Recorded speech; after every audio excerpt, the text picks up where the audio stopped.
What's up, everyone? Welcome back to another review. This time we're taking a look at 22 Jump Street. Alright, let's waste no time. Let's get into this.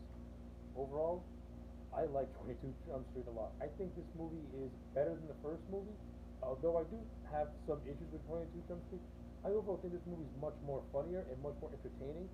And I think the chemistry this time around between Tatum and Jonah Hill is just much more just engaging to watch.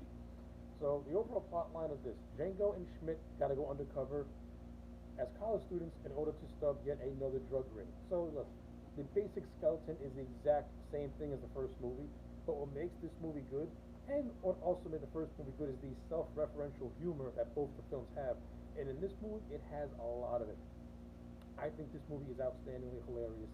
Uh, like I said, Hill and Tatum, to me, this time around, they're much more funnier in this movie. Their chemistry is much more refined, and the situations they get themselves in, to me, is just much more hilarious. Uh, Janko, becoming friends with this guy called Zook, who is like a star football player, and Schmidt getting jealous of it.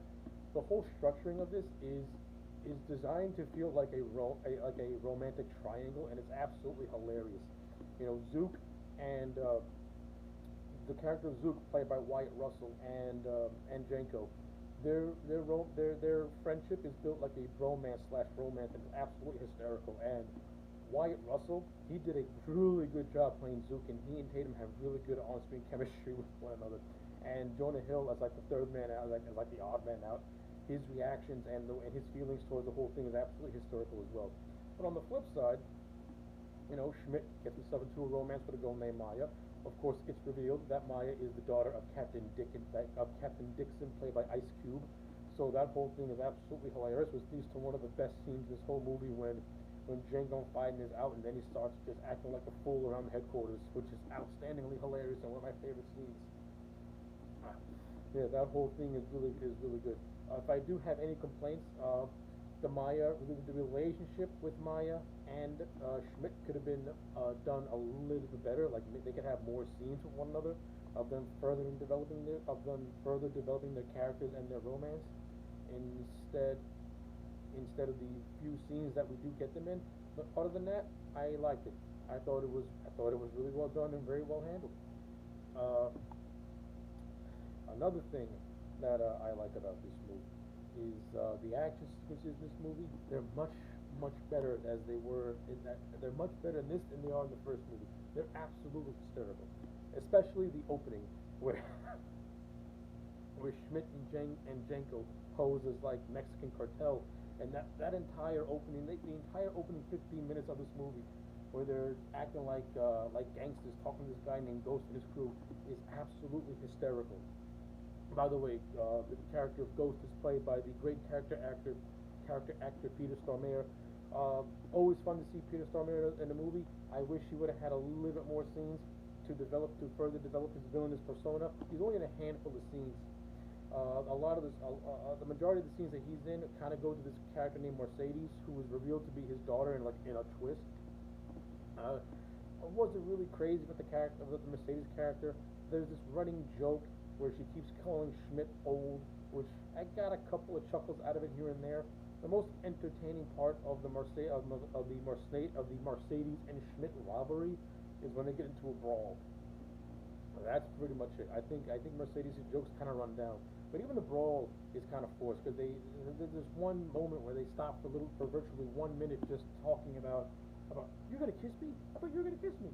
I mean, the first 10 seconds was funny, then it kind of drags on longer than what it should, and that takes place during the whole third act where they go to Mexico for spring break, which is a very entertaining climax. I ain't gonna lie, I enjoyed it, but it could have, it had its moments where it got down a little bit. But that's not this movie's strong suit. This movie's strong suit is, like I said, it's its comedic bits. Like I said, the opening 15 minutes is hilarious. The stuff with Schmidt, Jenko, and Zook is also hilarious. The scene when Dixon finds out that Schmidt was banging his daughter, and in the previous scene, Dixon had actually high fived Schmidt. Now they knows the truth. That whole thing is absolutely hysterical with the whole parent student scene in the movie, where Schmidt's parents Maya's parents are sharing like a breakfast together. That whole thing is beautifully tense and just outstandingly hilarious. And Ice Cube does a great freaking like just rant flip. It's hysterical. Ice Cube in this movie, he is more funnier in this movie than he was in the last movie, and he actually has a lot more to do in this movie. And the relationship that he has with Schmidt is actually amplified more. And if we finally do get a third movie, I would like to see what happens when Schmidt and Maya actually become closer in their relationship and eventually marry. How that's going to affect Dixon as well. You know, there's a lot of room for potential in a third movie with what they established in this movie. Because this movie really set the groundwork for what could have been something, what could be something cool if they decide to go back to, which I hope they do, because I like the Jump Street movies. I think they're absolutely hilarious, and the action is so entertaining, and the comedic chemistry with Hill and Tatum just gets better and better after every single movie that they're in. And 22 Jump Street is no exception. Again, is it a perfect movie? No. But is it a damn blasted entertaining movie? Absolutely. Have I covered a lot of the funny bits in this movie? Absolutely not. Like 22 Jump Street's got a lot of funny stuff. Like when Schmidt and Janko start tripping balls on this drug called Wi-Fi, and Schmidt's having a bad trip, and Janko's having a good trip. That whole scene's absolutely hilarious and goofy. Like there's so many good things in this movie. I like it. Does it have its moments where maybe some of the jokes do fall flat? Absolutely. It absolutely does. And there are some scenes and some bits and some gags that go on much more longer than they have to. But as an overall package, 22 Jump Street is great. And not only that, this movie probably has one of the best end credit scenes where we get to see full trailers for upcoming Jump Street movies, and it includes cameo by Richard Grieco, who played Booker from the original TV show. That was cool. So yeah, 22 Jump Street to me is a lot of fun.